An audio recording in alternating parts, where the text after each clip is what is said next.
A very warm welcome, dear students. So for today we have another interesting lesson. So this is our second lesson from our literature textbook, A Gift of Chappals, written by Vasanta Surya. Before we move into the lesson, let me give you a short introduction about the author. So are you ready? Let's get started. Vasanta Surya is a journalist. She is also a translator and a poet. Vasanta Surya's stories for the young have appeared in the Junior Quest, the Hindu Young World, and Chatterbox. Goruchaka Turns Up is the first of her Mridu in Madras series, and the chapter is taken from Mridu in Madras series. This story is set up in Madras, which is at present called Chennai. This story is about mischievous and simplicity of children's behavior. They wish to explore every aspect, but yet according to their own logic. They gave chappals to the beggar and then to the music teacher without hesitation. Their censor to hearts melt easily. This story explores many things, and kindness to animals is one of them. The children rescue and feed a stray cat. Also, they show compassion towards beggars and hand over the music teacher's chappals to him. So now let's see the main important characters in this lesson. Rukmini, Ravi, Meena, Mridu, music teacher, beggar, and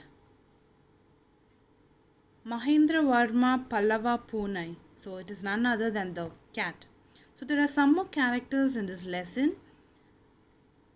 So that is Lali, Gopumama, Tapi or Pati, which means grandmother in Tamil, and Tata meaning grandfather. Are you ready? Let's start. A smiling Rukmini threw open the door. Ravi and Meena rushed out and Ravi pulled Mridu into the house. "Wait, let me take off my slippers," protested Mridu. She set them out neatly near a pair of large black ones. Those were grey, actually, with dust. You could see the clear mark of every toe on the front part of each slipper. The marks for the two big toes were long and scrawny. Mridu didn't have much time to wonder about whose slippers they were, because Ravi dragged her to the backyard behind a thick bitterberry bush. There, inside a torn football lined with sacking and filled with sand, lay a very small kitten, lapping up milk from a coconut half shell. "We found him outside the gate this morning. He was mewing and mewing, poor thing," said Meena. "It's a secret. Amma says Pati will leave for our Paddu Mama's house if she knows we have a cat. People are always telling us to be kind to animals, but when we are, they scream."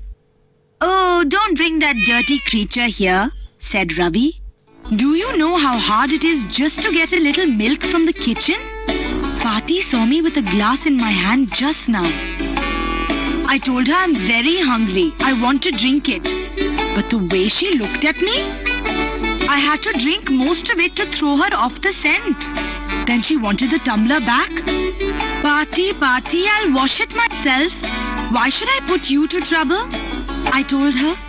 I had to run and pour the milk into this coconut shell and then run back and wash the tumbler and put it back before she got really suspicious. Now we have to think of some other way to feed Mahindran." "Mahindran? This little kitty's name is Mahindran?" Mridu was impressed. It was a real name, not just a cute kitty cat name. Actually, his full name is Mahendra Varma Pallava Punai. MP Punai for short, if you like. He's a fine breed of cat. Just look at his fur, like a lion's mane. And you know what the emblem of the ancient Pallava kings was, don't you? He looked expectantly at Mridu. Mridu giggled. Think I'm joking? Well, just wait. I'll show you sometime. It's clear you don't know a thing about history. Haven't been to Mahabalipuram, have you? He said mysteriously. Well, when our class went to Mahabalipuram, I saw a statue of his tatas, etc., etc. Fact is, Mahendran here is descended from that very same ancient cat. A close relative, scientifically speaking, of none other than the lion. The Pallava lion, emblem of the Pallava dynasty.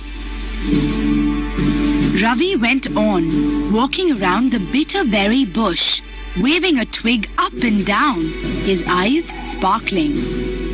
This cat is a descendant of none other than the Mahabalipuram Rishi cat. And if I may just remind you, they worshipped cats in ancient Egypt. How he loved the sound of his own voice! Meena and Mridu exchanged looks. What does that have to do with anything? Mridu demanded. Huh? I'm telling you, this cat is descended from the Egyptian cat god. No, goddess. Bastet. Yeah, that's it. So? Well, one of the descendants of that cat goddess was a stowaway in one of the Pallava ships. And his descendant was the Mahabalipuram Rishi cat, whose descendant is... Ravi flourished his twig at Mahendran. MP Punai here. Whoopee! He shrieked, very pleased with himself. Mahendran looked up, alarmed. He had just been sharpening his claws on the edge of the coconut shell. But worse than Ravi's awful whoopee was a creak from the window. What a weird sound. If Mridu was startled, MP Punai was frightened out of his wits. Hair standing on end, he bounced up and scurried towards a bamboo tray of red chilies that had been set out to dry. Trying to hide beneath it, he tipped a few chilies over himself. Meow! He howled miserably. The creaking went on and on. What's that noise? Said Mridu. That's Lalli learning to play the violin, grunted Ravi. She'll never learn a thing. The Musicmaster just goes on playing like a train, whizzing on and on, while Lalli's all the time derailing, going completely off track. Mridu crept up to the window. Lalli was sitting a little distance away, awkwardly holding her violin and bowstring, her elbows jutting out and her eyes glazed with concentration. In front of her, with most of his back to the window, was the bony figure of the Musicmaster. He had a mostly bald head with a fringe of oiled black hair falling around his ears and an old-fashioned tuft. A gold chain gleamed around his leathery neck, and a diamond ring glittered on his hand as it glided up and down the stem of the violin. A large foot stuck out from beneath his gold-bordered veshti edge, and he was beating time on the floor with the scrawny big toe. He played a few notes. Lalli stumbled behind him on her violin, which looked quite helpless and unhappy in her hands. What a difference! The Musicmaster's notes seemed to float up and settle perfectly into the invisible tracks of the melody. It was like the wheels of a train, fitting smoothly into the rails and whizzing along, as Ravi said. Mridu stared at that huge beringed hand, moving effortlessly up the violin stem, making lovely music. Squawk! There was Lully derailing again. Amma! Came a wail from the gate. Amma, oh!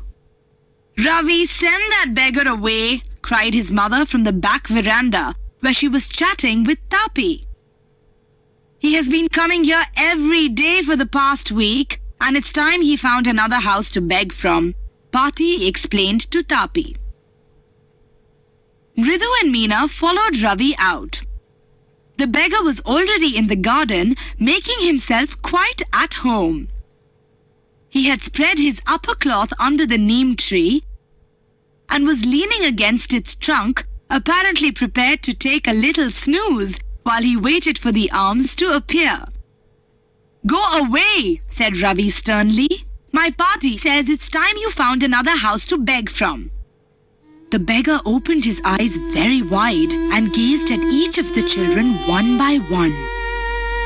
The ladies of this house, he said at last in a voice choked with feeling, are very kind souls. I have kept my body and soul together on their generosity for a whole week. I cannot believe that they would turn me away. He raised his voice. Amma! Amma, oh!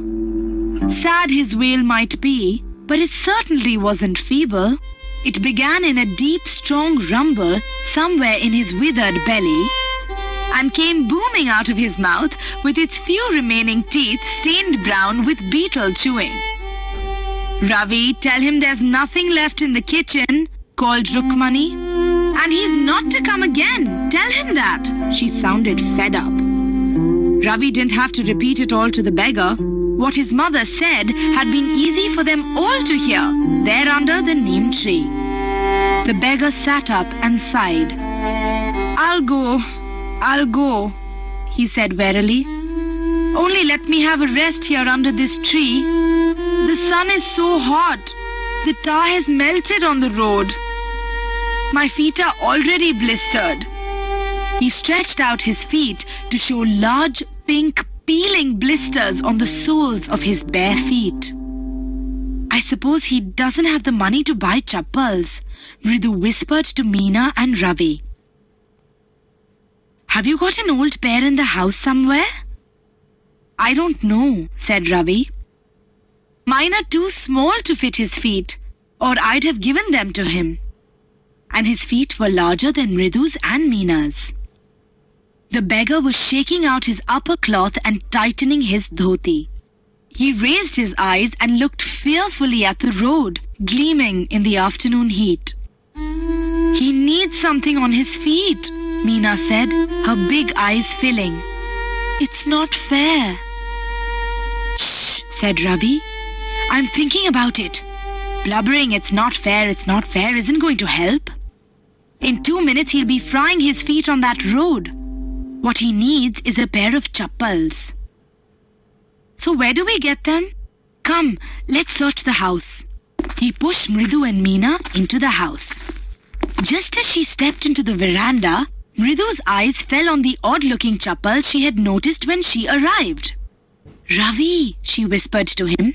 Whose are those? Ravi turned and glanced at the shabby-looking but sturdy old slippers. He beamed and nodded. These are just the right size, he said, picking them up. Ritu and Meena followed him nervously back into the garden. Here, said Ravi to the beggar, dropping the slippers in front of the old man. Wear these and don't come back. The beggar stared at the slippers, hurriedly flung his towel over his shoulder, pushed his feet into them and left, muttering a blessing to the children. In a minute, he had vanished around the corner of the street. The Musicmaster came out of the house and took an unappreciative look at the three of them sitting quietly under the tree, playing marbles. Then he searched for his chappals in the veranda where he had put them. Lully, he called after a few moments. She hurried up to him. Have you seen my chappals, my dear? I remember having kept them here. Ravi, Mridu and Meena silently watched Lalli and the music master search every corner of the veranda. He scurried around, looking over the railing and crouching near the flower pots to look between them. Brand new they were. I went all the way to Mount Road to buy them. He went on saying, they cost a whole month's fees, do you know? Soon Lalli went in to tell her mother. Rukmini appeared looking harassed, with Pati following her. Where could they be? It's really quite upsetting to think someone might have stolen them. So many vendors come to the door, worried Pati. Rukmini caught sight of Ravi, Mridu and Meena sitting under the tree. Have you children, she began, and then seeing they were curiously quiet, went on more slowly. Seen anyone lurking around the veranda? A sharp V-shaped line had formed between her eyebrows. Another straight, tighter one appeared in place of her usually soft, pleasant mouth. Rukmini was angry, thought Mridu with a shiver. She wouldn't be so upset if she knew about the poor beggar with sores on his feet, she tried to tell herself. Taking a deep breath, she cried, Rukmini, there was a beggar here. Poor thing, he had such boils on his feet. So, said Rukmini grimly, turning to Ravi, you gave the music master's chappals to that old beggar who turns up here? Children these days, groaned Pati. Amma, didn't you tell me about Karna who gave away everything he had, even his gold earrings? He was so kind and generous. Silly, snapped Rukmini. Karna didn't give away other people's things, he only gave away his own. But my chappals wouldn't have fitted the beggar's feet. Ravi rushed brashly on. And Amma, if they did fit, would you really not have minded? Ravi, said Rukmini, very angry now. Go inside this minute. She hurried indoors and brought out Gopu Mama's hardly worn new chappals. These should fit you, sir. Please put them on. I'm so sorry. My son has been very naughty. The music master's eyes lit up. He put them on, trying not to look too happy. Well, I suppose these will have to do. These days children have no respect for elders. What to do? A Hanuman incarnate. Only Rama can save such a naughty fellow. Rukmini's eyes flashed. She didn't seem to like Ravi being called a monkey, even a holy monkey. She stood stiff and straight by the front door. It was clear she wanted him to leave quickly. When he had clattered off in his new chappals, she said, Ridu, come in and have some tiffin. Honestly, how do you children think of such things? Thank God your Gopu Mama doesn't wear his chappals to work. As she walked towards the kitchen with Mridu and Meena, she suddenly began to laugh. But he's always in such a hurry to throw off his shoes and socks and get into his chappals as soon as he comes home.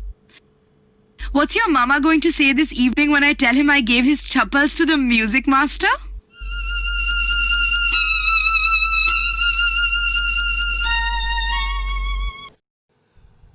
Hope you had understood the lesson. Thank you.